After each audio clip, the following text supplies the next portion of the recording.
राधे राधे श्री।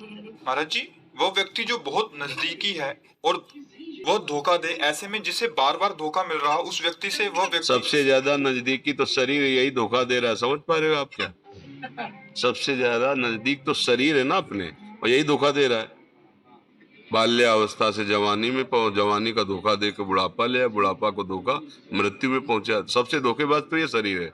बाहर किस पर भरोसा करे? जिसको हम प्राणों की तरह पोषण कर रहे हैं, आत्मा की तरह मान रहे हैं, ये धोखेबाज शरीर हम ही को दुख दे रहा है। नहीं दे रहा? High blood pressure, low blood pressure, दिल की बीमारी, कैंसर की बीमारी, ये बीमारी, वो बीमारी, ये अवस्था, वो अवस्था बदलती चले, कुछ पकड़ में आ रहा है क्या? तो ये धोखेबाज नहीं है क्या? पर हम इसी को अपना मैं मान रहे हो, दूसरों को धोखेबाज मान रहे हैं, तो उत्तर ही नहीं समझ में आएगा। फिर यहां से शुरू करो, अब उत्तर समझ में आ जाएगा। अब बताओ और धोखेबाज कौन रहेगा?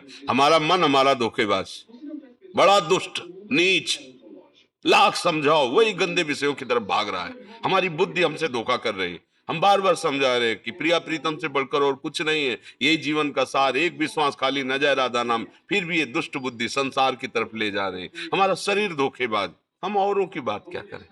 किसका प्रश्न है? अब बोलो आप, इस पर कोई संशय? पहले अपने धोखेबाजों को पहचान लो अंदर की, तो बाहर सच्ची मानो। कोई धोखा, एक सच्चिदानंद भगवान अपने कर्मों को भुगताने के लिए वही लीला कर रहा है, दूसरा कोई नहीं। हम पहले इन धोखेबाजों को पहचाने, अपनी बुद्धि को, अपने मन पर। ये देखो, सांसारिक भाषा नहीं, आध्यात्मिक भाषा, इसलिए लोग इस पर टिप्पणी प्रश्न कर सकते हैं। बात क्या है, अगर समझना चाहते हो तो असली बात समझ लो।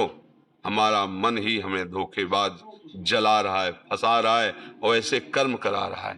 ईमानदारी से अपने लोग बिल्कुल घर के जैसे बैठ के सोचो, हमसे जो गलतियां हो रही, क्या हम धोखेबाजी नहीं कर रहे? अंदर से देखो,